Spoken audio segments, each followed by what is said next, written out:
How was reaching out to a specific audience help you grow your business? And I think for me, in the veteran space and the VA home loan space, what I've done is I've positioned myself as being an advocate for them. And I think, you know, the misconceptions and the myths involving the VA home loan are abundant in our industry. And you know, I try to dispel those myths one at a time and help as many as I can. And, you know, the veteran community is very trusting when it comes to people that they feel like have their best interest in mind. They're also very guarded. So it's taken me a while to earn their trust. And I think I've done that to some degree. And I continue to try to, you know, honor them every day by doing that. But, you know, focusing on one segment has provided me with the tools to become a specialist, become an authority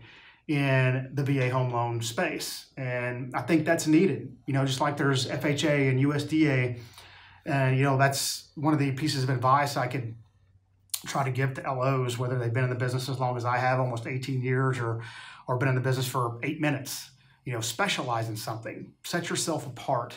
So setting myself apart in that, you know, space has done wonders for my business, and it's also done wonders for me from a personal standpoint, because it's allowed me to give back and focus on other people. And I always teach this, that we will get because we give, and we give a lot. And so I'm very flattered that I've had the reception that I've had. So the second question you had was, where do you get your content ideas from? Well, it's funny you ask, because I talked a lot about this to other LOs.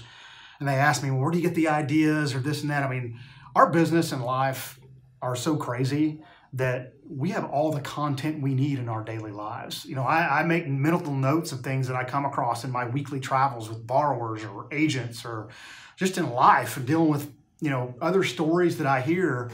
And so honestly, that's all the content you'll ever need. You just got to verbalize it and do it in a way where you're not talking about yourself. It's not selfishly, and you're doing it, you know, with other people's best interest in mind. But trust me, in this wacky business that is the mortgage business, you have all the content you need right there in front of you. So that's how I do that. And the third question you'd asked me was, what gear or process are you using to create videos? Mine is extremely simple. I use an iPhone. I have an iPhone 8S. I have a tripod. And of course I do Facebook Live through a webcam, and then I edit all of them in iMovie and nothing else, because it's all right there on my phone. It's not complicated. It takes me, my process is, when I do my Wednesday, you know, hump day video, I will come in the morning and go through some things from content, whether it's, you know, advocating for a veterans charity, or, you know, advocating for a veteran-owned business that's here locally. We're just getting some things out that are relevant in the community about, you know, in the veterans that can help them. But that's generally done that morning. I come in, go through my process, set my gear up, set my tripod up, and I can film it, edit it, and upload it in 30 to 45 minutes. Now, the one piece of advice I can give to anybody out there is, videos are videos. The last one is going to be better than the next one, because you're going to try too hard. So just talk, be engaging, be real, be authentic. Don't try to overproduce it. You're not Steven Spielberg. Don't act like him. And keep it simple. People want to know that you're a real person. And there's a lot of guys out there do some phenomenal video editing. But it's just, what I found for me and what works for me and my clientele is they want authentic. They don't want to feel like they've been treated like a commodity.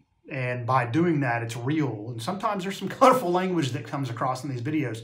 And it's not from a place of disrespect. It's from a place of passion. And my clientele, they get that. And it's the world in which they come from. And so, you know, just don't overthink the process. Be simple. Keep it creative and be funny and engaging, but don't overcomplicate it, or you will not do it. That's just, we don't have the time. So unless you have a rather large team with a video production studio, you might have the time to do that then, but most of us don't have that.